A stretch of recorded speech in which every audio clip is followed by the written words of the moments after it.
حضرت محمد صلی اللہ علیہ وآلہ وسلم اور حضرت خدیجہ کی شادی۔ حضرت خدیجہ اپنے غلام میسرہ سے کہنے لگی محمد کو اندر بھیج دو۔ حضرت محمد صلی اللہ علیہ وآلہ وسلم شرماتے ہوئے اندر آئے اور نظریں جھکا کر کھڑے ہو گئے۔ خدیجہ نے پہلی بار حضرت محمد صلی اللہ علیہ وسلم کا چہرہ مبارک دیکھا تو کہنے لگی بسم اللہ الرحمن الرحیم۔ حضرت خدیجہ عام طور پر رات کی تاریکی میں اپنی سہیلیوں کے ہمراہ کعبہ کا طواف کرنے کے لیے جاتی تھی۔ ایک رات کو جب طواف کعبہ کے لیے گئی تھی، طواف بجا لانے کے بعد کعبہ کے دروازے کے سامنے کھڑی ہو کر اپنے پروردگار سے راز و نیاز کرنے میں مشغول ہوئی۔ نصف شب کو گھر لوٹی، بستر پر لیٹتے ہی آپ سو گئیں اور آپ نے خواب میں سورج کو انسان کی شکل میں دیکھا کہ مکہ کے آسمان سے طلوع ہو کر رفتہ رفتہ ان کے گھر کی طرف آ رہا ہے۔ جب سورج ان کے گھر میں پہنچا تو وہاں پر رک گیا۔ اس نے تمام دنیا میں نور پھیلا دیا اور لوگ جوک در جوک اس سورج کو دیکھنے کے لیے ان کے گھر آ رہے تھے۔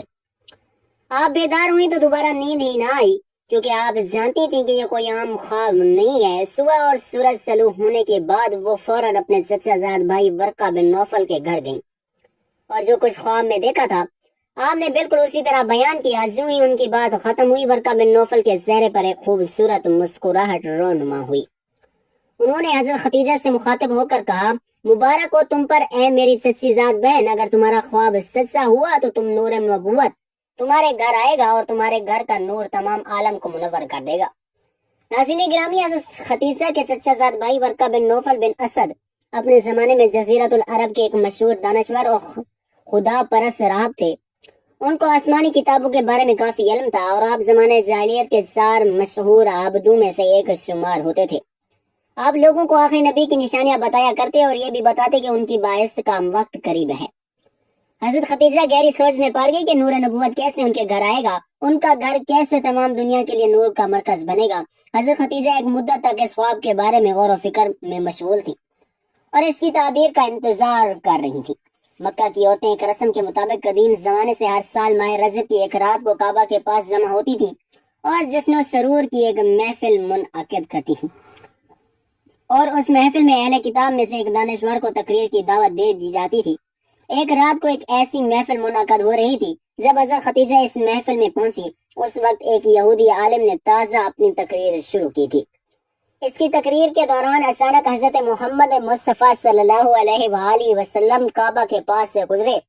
تقریر کرنے والے اہل کتاب کی نظر جو ہی حضرت محمد مصطفیٰ صلی اللہ علیہ وآلہ وسلم پر پڑی تو اس نے اپنی تقریر کو روک کر عورتوں سے یوں مخاطب کیا کہ اے قریش کی عورتوں، جس زمان ابھی کعبہ کے پاس گزرا ہے وہ مستقبل میں پیغمبر آخر زماں ہوگا۔ آپ میں سے جو بھی اس کی شریک حیات بن سکتی ہو اس میں تاخیر نہ کرنا۔ اس اہل کتاب دانشور کے کلام کو سن کر خواتین میں ہلچل مچ گئی۔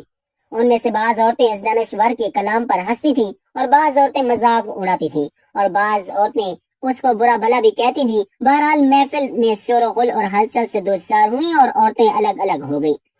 حضرت خدیجہ گھر چلی گئیں اور اپنے خواب اور یہودی عالم کی باتوں میں رب تلاش کرنے لگی۔ اگلے دن حضرت خدیجہ نے اپنی کنیز کو اس یہودی دانشور کے پاس بھیجا اور اسے اپنے گھر آنے کی دعوت دی۔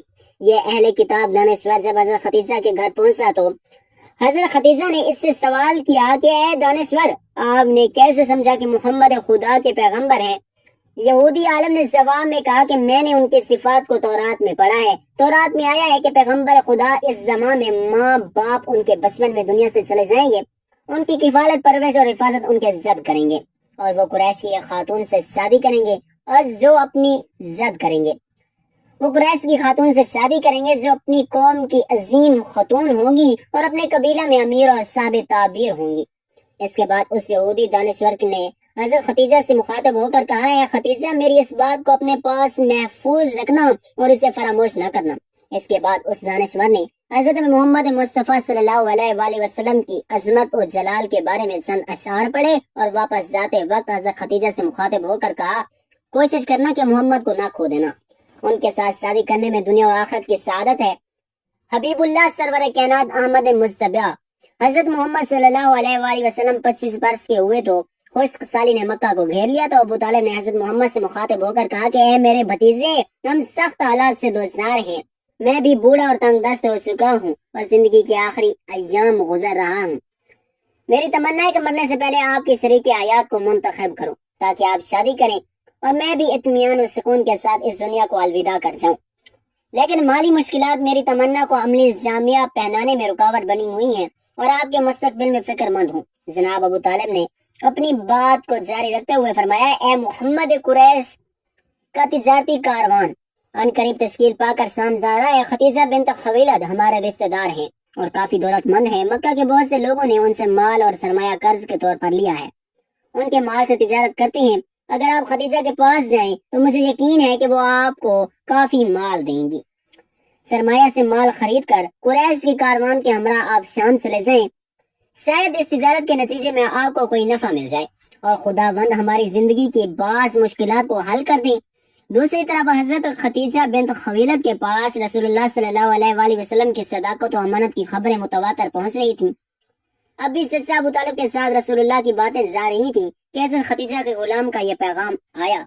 خدیجہ آپ کو اپنا مال دے کر تجارت کے لیے شام بھیجنا چاہتی ہیں اور وہ فرماتی ہیں کہ جتنا معاوضہ وہ دوسروں کو دیتی ہیں آپ کو اس سے 2 گنا دیں گی۔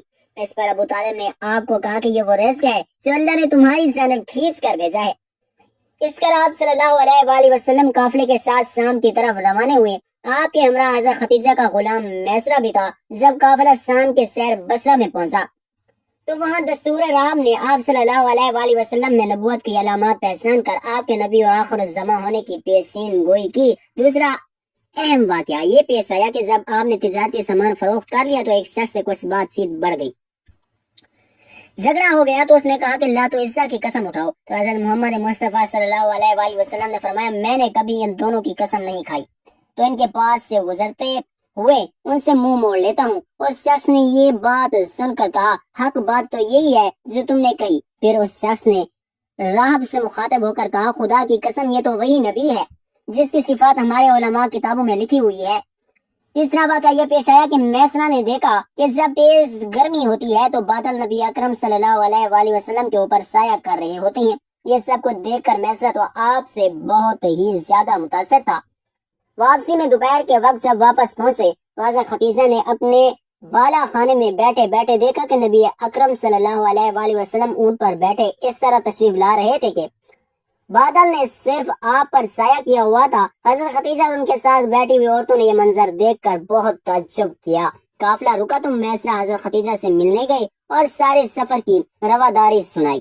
حضرت خدیجہ جو رسول اللہ سے پہلے ہی متاثر تھیں، اس سفر کے واقعات سن کر آپ کی گرویدہ ہو گئی، بلکہ ان کا رسول اللہ کو تجارتی سفر پر بھیجنے کا مقصد بھی یہی تھا کہ کسی طرح حضور اکرم صلی اللہ علیہ وآلہ وسلم سے ملاقات ہو سکے۔ چنانچہ میسرہ کو کہا گیا کہ آپ محمد کو بھیجو تاکہ میں ان سے تجارت کا حساب لے سکوں۔ نبی رحمت جب حضرت خدیجہ کے پاس آئے تو آپ کا یہ روشن چہرہ دیکھ کر حضرت خدیجہ دنگ رہ گئی اور بے ہوشی کے عالم طاری ہو گئے۔ اسی دوران رسول اللہ نے سارا حساب تجارت کیا اور واپس تشریف لے گئے۔